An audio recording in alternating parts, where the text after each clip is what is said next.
A lot of you guys were asking for a hair tutorial, so here it is. So separate the parts you want to keep straight, and just start violently back combing and back brushing it. Hairspray the shit out of it and use a hairdryer. And continue the whole way around, and there you are. Oh, he's a maggot. He's my friend. Why didn't you just say that? I love maggots. Do you really? No. Hello, I'm Shelley Duvall. Hello, I'm Shelley Duvall. Hello, I'm Shelley Duvall. Hello, I'm Shelley Duvall. Hello, I'm Shelley Duvall. Hello, I'm Shelley Duvall. Hello. Catacomb, home sweet home is the catacomb. There's been a mistake, I wanted to scream. Somebody pinch me, tell me this is a dream.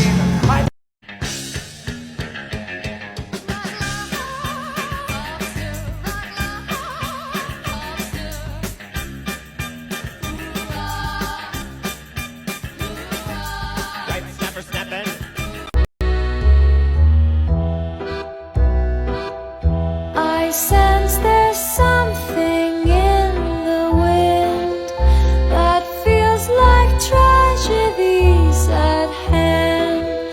And though I'd like to stand by him, can't shake this feeling.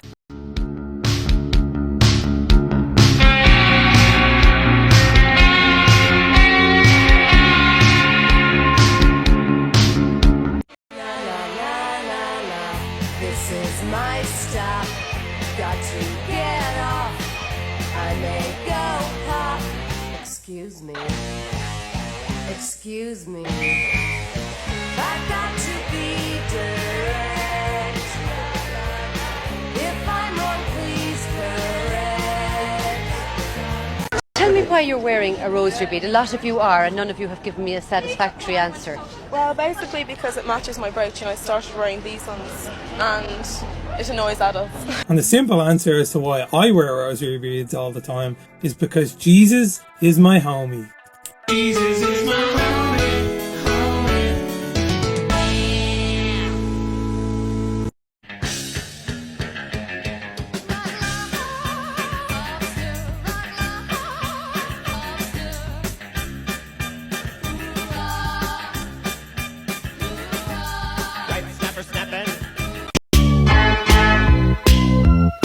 Sometimes I feel I've got to run away. I've got to get away.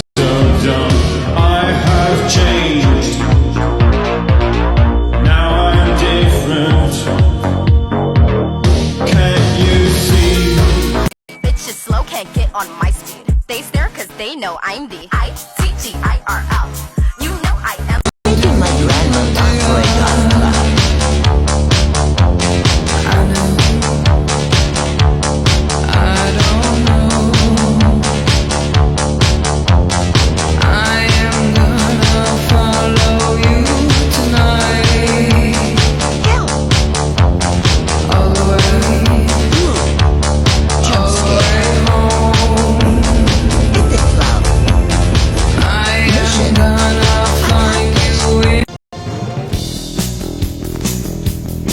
in the shallow holes of 1,000 eyes, in the knee-deep graves of Well, away our body underneath that hair. Yeah, I'll get you, baby, with a little love. 'Cause I'm a teenage tiger and a bug. You better duck when I show up. Spider spinning his web for the unwary fly. The blood is the light, Mr. Redfield. white on white.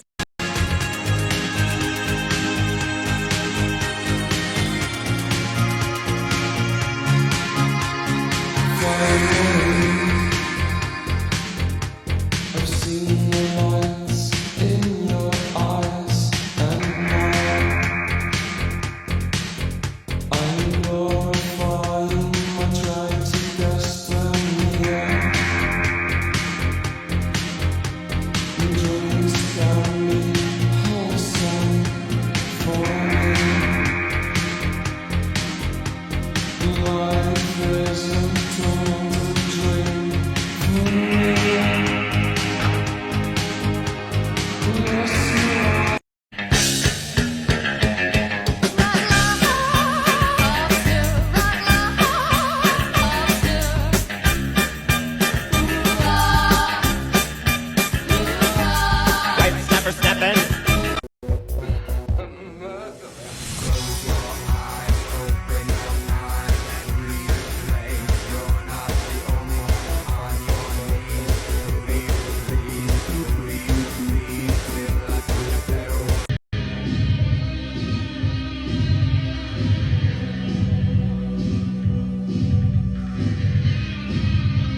several different names they would go by, like punk, rocker, emo, and most notably, goth. And each of them had their own different type of style, but we will be focusing on the Gothic community.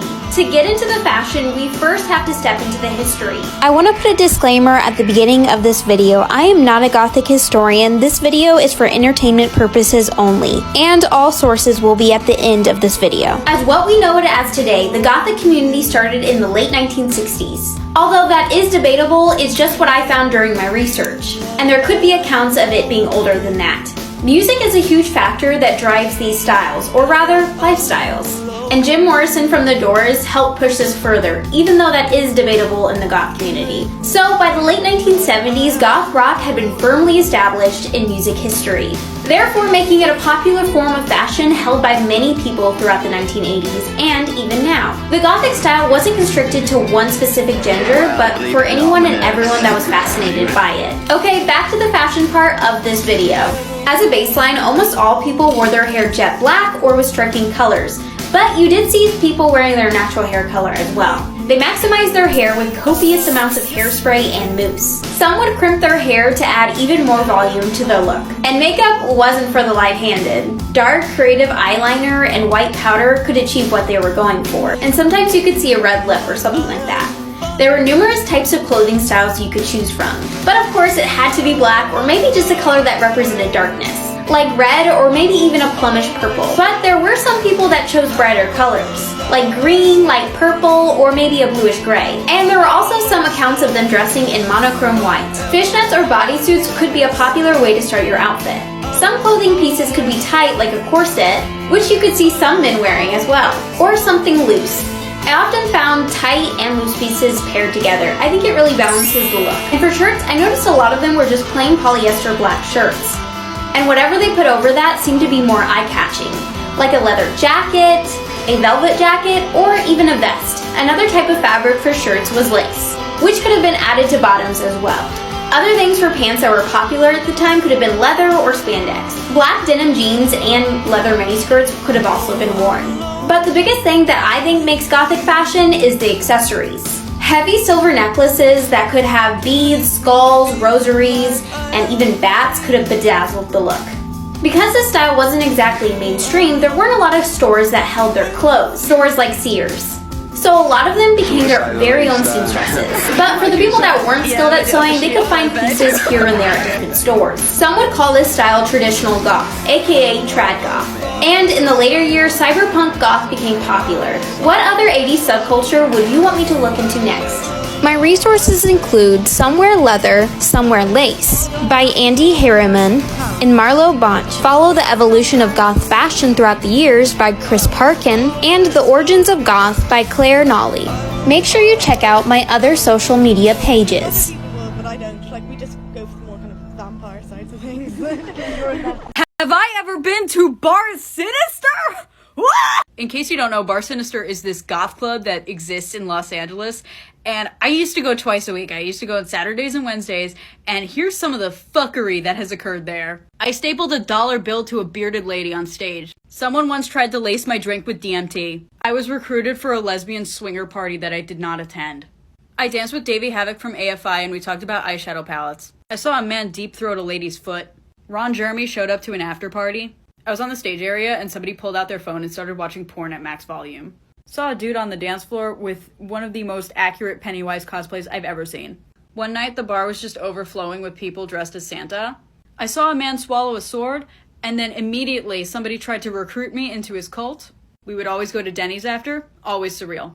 Unwillingly mine. Fate up against your will.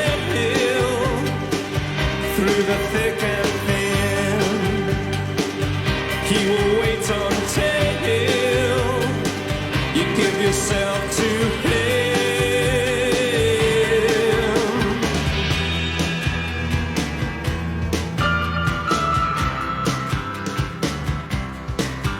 In starlit nights I saw you, so cruelly you kissed me.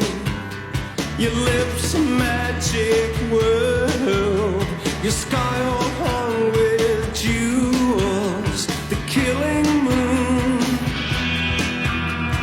come too soon.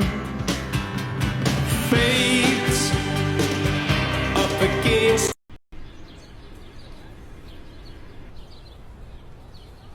Like what's poppin' spaz? Like what you reading? Your diary. Ha ha ha. That was so funny, I totally forgot to laugh like not even. Like, why you dressed like that? Because it's illegal to run around naked. Like, get me the spoon, I'm sure. Like, stop trying to barf me out. Like, what is your damage? Like, why are you already out brilliant stuff? I don't know. Why do you dress like you do? Like, duh. Like, as if. Like, my look is totally perpendicular. Like, everyone agrees that I'm C for sure. So why don't you stop being mental? Like, doesn't it even bother you that no one even likes you? And everyone thinks you're totally bogus. Well, sure, it bothers me that some people are upset by the way I choose to express myself. And sure, I wish I had friends. But no matter how lonely I get, I refuse to pretend to be someone I'm not. It is scary to be different, but it'd be far more frightening to try to be like you, Stephanie. You know, a narrow-minded, self-righteous, ignorant person that judges, and, you know, like a total poser for sure. Like, whatever, get real. Like, I should have known better than to even bother because you're a total wasteoid. Like, I'm gonna bounce before your face makes me rough and stuff. Okay, Stephanie, it's been a real treat hanging out with you. See you tomorrow. Get fed, freakazoid. Remember, kids, engaging in an alternative expression of your true self can be a difficult and sometimes dangerous decision to make. It takes complete self-discipline and a willingness to sacrifice the comforts offered by conforming to popular opinions of what is expected of a member of your society. Others around you, maybe even your family and friends and others that claim a similar alternative status to your own, are likely to use bullying tactics such as shaming, teasing, taunting, shunning, or worse, to force you to become their vision of acceptable. While it is normal to want to gain a connection to people that share your interests and beliefs, don't allow their personal opinions to overshadow your own. It is important to understand that being different is rarely admired, romantic, or even respected. You must always be prepared to face the challenges of the journey of unpopular self-expression, as well as enjoy the benefits it offers all alone. Wow, that's so true, Guardian Gothgold, and to be honest, kind of sad. So while I'm prepared to stand my ground and be my true self no matter what, it has occurred to me that I don't have to pay the hefty price of loneliness for it because I've got you, right? Uh-oh. I just remembered I gotta pick up my dog from the dry cleaners. What the